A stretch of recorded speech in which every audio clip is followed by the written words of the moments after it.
So I'm representing GSK. What is GSK?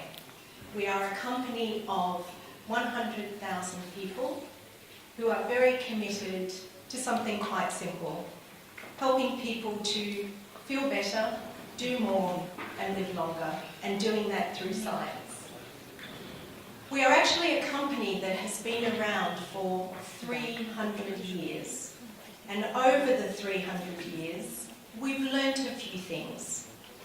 The basis of success for a research-based healthcare company really comes down to three things.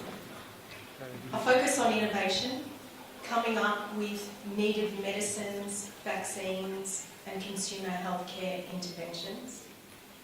Performing, actually delivering medicines, vaccines that do what they say and do what society needs. And to be a trusted partner in healthcare. If you're missing any one of those things, you are not going to survive for 300 years.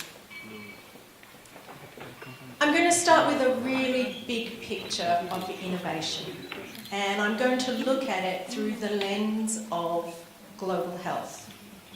Now, from a WHO perspective, there are 3 diseases that account for most of the deaths in the world.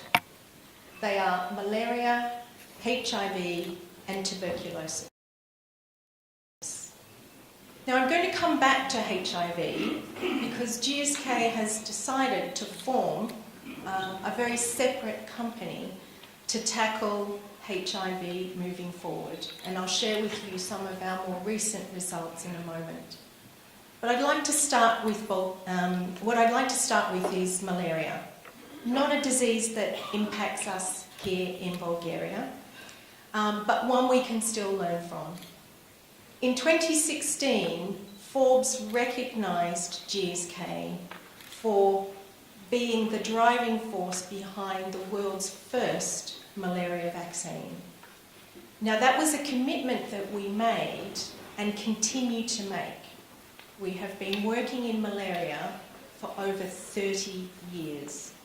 That's how difficult the life cycle of the parasites and the infection involved, that's how difficult it is. It's taken us 30 years to get to that point.